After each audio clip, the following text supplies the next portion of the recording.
Well, let's bring in Roger Hilton, who's a defence fellow at GlobeSec, a global think tank based in Slovakia. He joins us now from Vienna. Really good to have you with us, Roger. One of the main points that Jens Stoltenberg made in Kyiv was that Ukraine's place is in NATO, is in the alliance. Of course, this was what was at odds before the conflict. Vladimir Putin was vehemently against Ukrainian membership in NATO. But how realistic is Ukraine's membership to NATO right now, given that the alliance doesn't admit any nation in which an active conflict is currently taking place? Well, Merhaba and good evening, and thank you for having me. When it comes to Secretary General Stoltenberg's comments, I see it a little bit differently in 2 points. For me personally, as he's exiting his post as NATO Secretary General, I think he has a little bit of political flexibility to make a statement like that.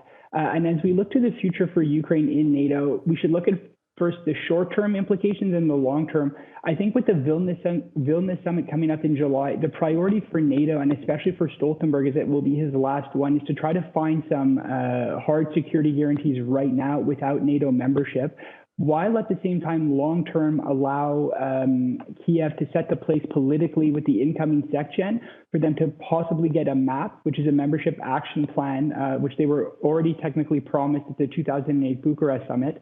And just from my comment as well, as a historical reference for everybody, there have been NATO members who have joined under the difficult situations going back to West Germany in 1955 and the partition of Berlin. So for the moment, I think it's a long-term exercise, and I think there's a bunch of milestones that need to be satisfied before we think of Kyiv in NATO. And for his part, the Ukrainian President Volodymyr Zelensky again urged NATO and its other allies for more weapons in its fight against Russia.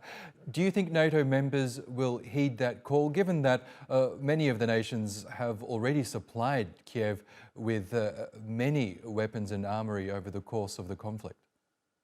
Well, I think let's talk about what's already in there. After a little bit of time, all of the Western battle tanks, Leopards and Challengers from the UK, they're starting to get in. A Patriot missile system from Germany is now in Ukraine. So it's important to first give credit that NATO allies have delivered, maybe a bit slower than Ukraine wanted on it. When it comes to sort of future equipment systems, it goes without saying, as you said, and it's a true statement. I think a lot of NATO allies are hurting right now, but as they say, this is really gut check time, and this is the opportunity for Jens Stoltenberg at the next Ramstein meeting, which is taking place tomorrow, to not necessarily put pressure, but make an even more persuasive argument, having spoken to President Zelensky today, that now is the time to keep it coming. And it's not just the material support that Ukraine needs, it's also the financial support to keep their economy afloat.